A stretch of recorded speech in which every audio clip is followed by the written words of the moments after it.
Good evening and welcome to the Business Day. I'm Herman Green. The Bank of Jamaica today decided to hold its policy rates at 2%. The bank, in making the decision, said it was in keeping with its assessment that inflation, which is currently well below its target, will be within the 4 to 6% range by March next year.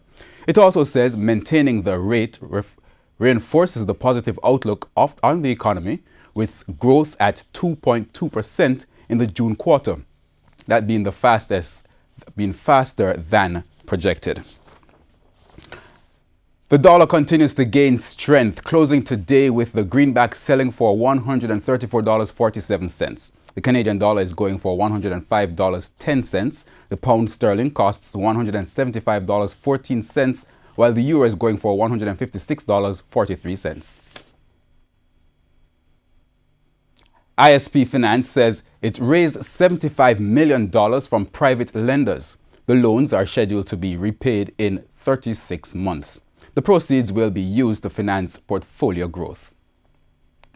In equities trading today, the JSE index gained more than 2,043 points, while the junior market index lost 29. Stocks posting gains included 138 Student Living, CAC 2000, Elite Diagnostics, Jamaica Producers, Main Event Entertainment, NCB Financial Group, Proven Investments, Salada Foods, and VM Investments. Now, among the losers were AMG Packaging and Paper, Derrimont Trading, Grace Kennedy, Jamaica Broilers, JMMB Group, Paramount Trading, and Wisynco Group.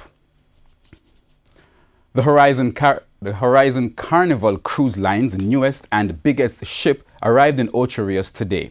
The ship had approximately 4,500 passengers and 1,446 crew members. It is scheduled to call on Ocho Rios every other week. The port in that town is being upgraded to receive bigger ships.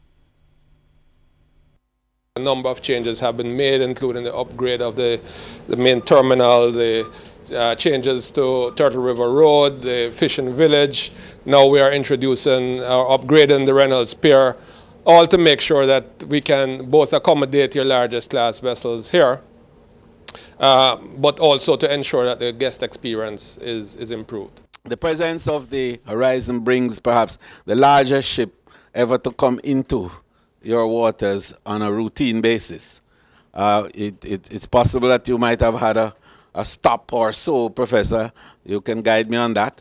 But certainly in terms of an itinerary arranged, the Horizon is the largest, with 5,000 passengers and a crew of just over 1,000. So that makes 6,000 people coming into our port. And that's going to add value to the destination. That's going to add income to a large number of people in the community. And so far this year, cruise arrivals are up 3.5% with 1.24 million tourists. Earnings from the passengers amounted to $120 million US. And that's the Business Day. I'm Herman Green. Good evening.